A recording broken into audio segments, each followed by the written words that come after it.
اے اہل ایمان، اللہ کا بہت بہت ذکر کیا کرو اور صبح و شام اس کی پاکی بیان کرتے رہو۔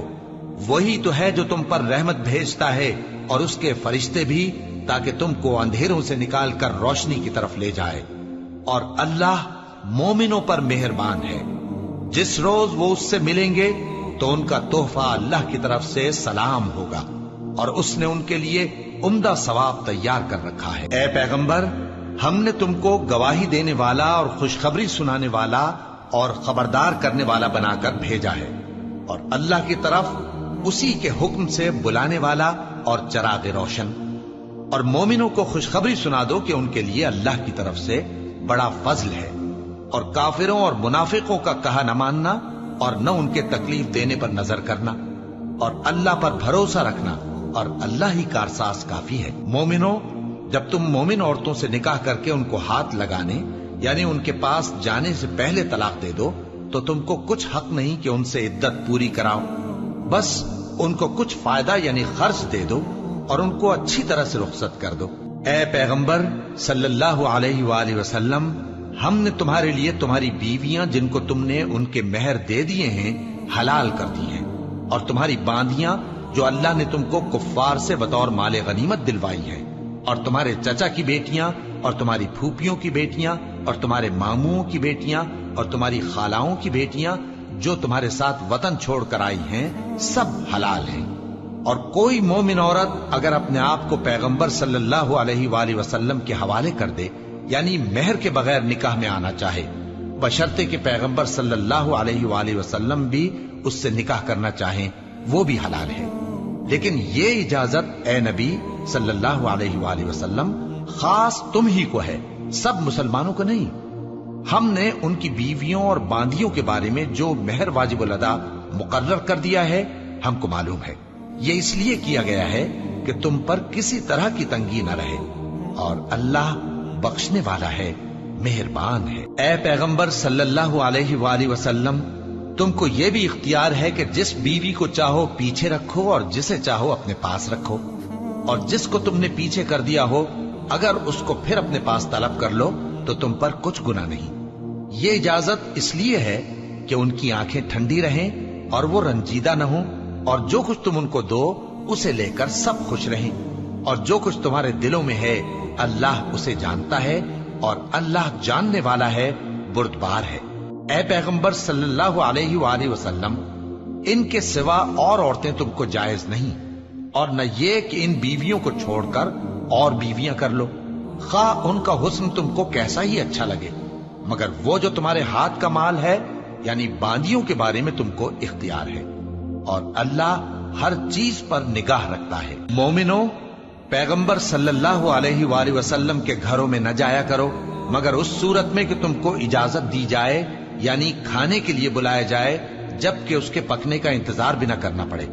لیکن جب تمہاری دعوت کی جائے تو جاؤ، اور جب کھانا کھا چکو تو چل دو، اور باتوں میں جی لگا کر نہ بیٹھ رہو۔ یہ بات پیغمبر صلی اللہ علیہ وآلہ وسلم کو ایذا دیتی تھی، اور وہ تم سے حیا کرتے تھے اور کہتے نہیں تھے، لیکن اللہ سچی بات کے کہنے سے نہیں شرماتا۔ اور جب پیغمبر صلی اللہ علیہ وآلہ وسلم کی بیویوں سے کوئی سامان مانگو تو پردے کے باہر سے مانگو، یہ تمہارے اور ان کے دلوں کے لیے بہت پاکیزگی کی بات ہے۔ اور تم کو یہ شایع نہیں کہ رسول اللہ صلی اللہ علیہ وآلہ وسلم کو تکلیف دو،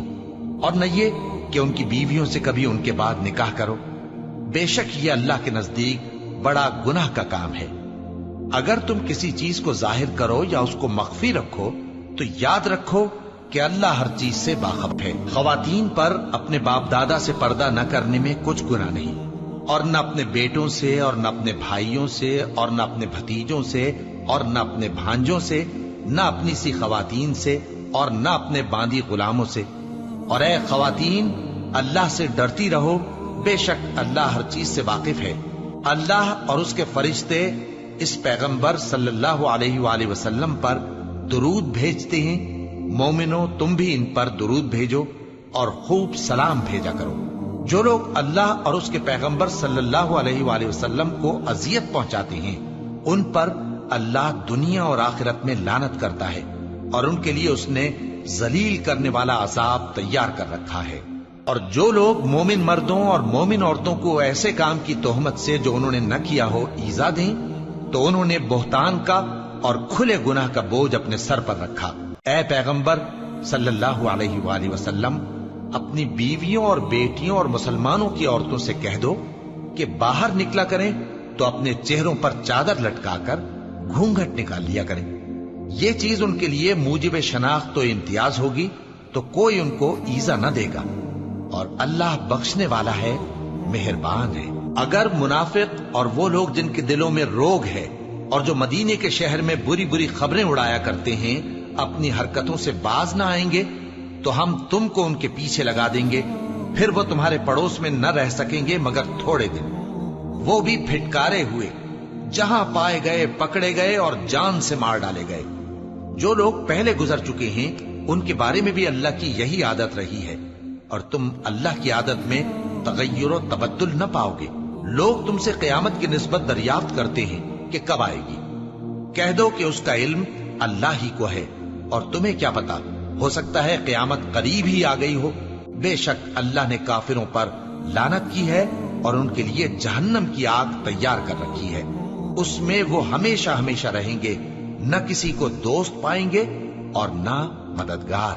جس دن ان کے چہرے آگ میں الٹ پلٹ کیے جائیں گے تو کہیں گے اے کاش ہم اللہ کی فرما برداری کرتے اور رسول صلی اللہ علیہ وآلہ وسلم کا حکم مانتے، اور کہیں گے کہ اے ہمارے پروردگار، ہم نے اپنے سرداروں اور بڑوں کا کہا مانا تو انہوں نے ہم کو رستے سے بھٹکا دیا۔ اے ہمارے پروردگار، ان کو دگنا عذاب دے اور ان پر بڑی لعنت کر۔ مومنوں، تم ان لوگوں جیسے نہ ہونا جنہوں نے موسیٰ کو عیب لگا کر رنج پہنچایا تو اللہ نے ان کو بے عیب ثابت کر دیا، اور وہ اللہ کے نزدیک آبرو والے تھے۔ مومنوں، اللہ سے ڈرا کرو اور بات سیدھی کہا کرو، وہ تمہارے سب کام سنوار دے گا اور تمہارے گناہ بخش دے گا، اور جو شخص اللہ اور اس کے رسول صلی اللہ علیہ وآلہ وسلم کی فرمانبرداری کرے گا تو بے شک بڑی مراد پائے گا۔ ہم نے بار امانت کو آسمانوں اور زمین اور پہاڑوں پر پیش کیا تو انہوں نے اس کے اٹھانے سے انکار کیا اور اس سے ڈر گئے، اور انسان نے اس کو اٹھا لیا، بے شک وہ بڑا ظالم، بڑا جاہل ہے۔ تاکہ اللہ منافق مردوں اور منافق عورتوں اور مشرک مردوں اور مشرک عورتوں کو عذاب دے، اور اللہ مومن مردوں اور مومن عورتوں پر مہربانی کرے، اور اللہ تو بخشنے والا ہے، مہربان ہے۔